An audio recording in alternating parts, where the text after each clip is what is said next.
Welcome back, Sports Please. Sitting next to me, Matt Grieves, Heidelberg Center. Matt, got a couple questions for you. Hopefully they're not too hard for you. How's the season going for you so far? I mean, you just picked up a big win against Mount Union this past Saturday. Explain a little bit about that. The season goes real well.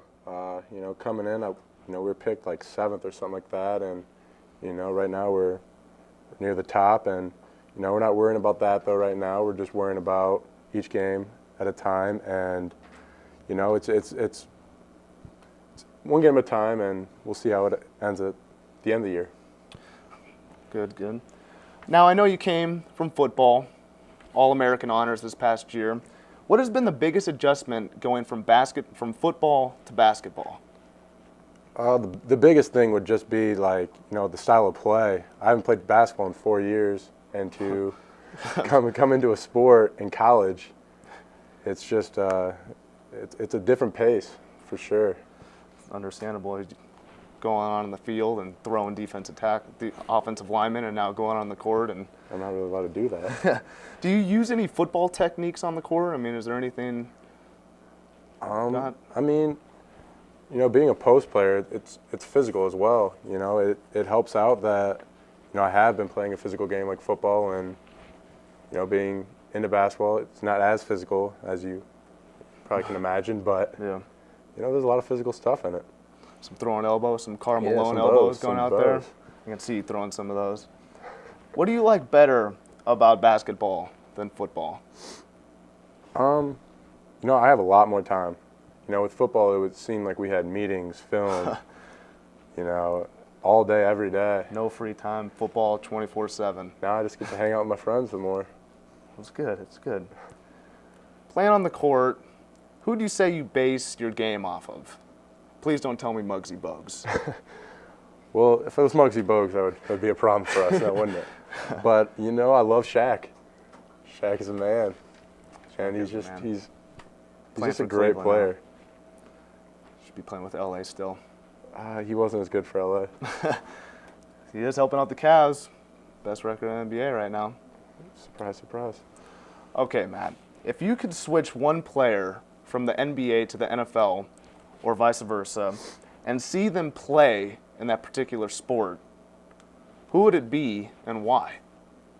I want to see LeBron play football. That would be he played in high school until his senior year, and he was all Ohio for 2 years. And you just watch him; he's one of the best, most athletic people I've ever seen. Do you think he'd be any good? Do you think he'd be a consistent good player? I don't know, a 6'8" wide receiver that runs a 4.4 probably. Definitely be interesting. Be very interesting. All right, I got one last question for you. Where's the team headed right now? I mean, what can Heidelberg expect from you guys in the near future? The team's heading in the right direction. We got a couple big games coming up. We got a couple home games finally, and we're taking one game at a time, and hopefully at the end we'll be hosting a playoff game here. Well, that's good, because every time I want to watch a game, you guys are away. It's getting annoying. Okay, Matt, we're going to have a little fun now. I'm going to give you 3 rapid-fire questions. Hopefully you don't embarrass yourself too much, but they're easy. First question. Name 2 current NFL players who played basketball in college. Julius Peppers and Antonio Gates. Boom. 1 for 1. Question number 2. What NBA player played high school football with ex-New Orleans Saints quarterback Aaron Brooks? He's starting in the All-Star game. He's not very liked right now. Eastern. Allen Iverson. There you go. 2 for 2. Let's see if you can get the last one. Point guard Chauncey Billups has a cousin in the NFL who totes the rock for the Tennessee Titans. Who is he? Chauncey Billups, eh? Chauncey Billups. Trick question? It is not a trick question. You can either go Chris Johnson I know or who I his can go backup. with. I'm going to go Chris Johnson on this one. Wrong, Matt. It is not Chris Dang Johnson. Answer that one is Lendell White. But hey, 2 for 3. It's better than any test I've taken. It's better than any test you've taken this year, probably. All right, well, thank you, Matt, for your time. Coming up, my final thought. Stay tuned.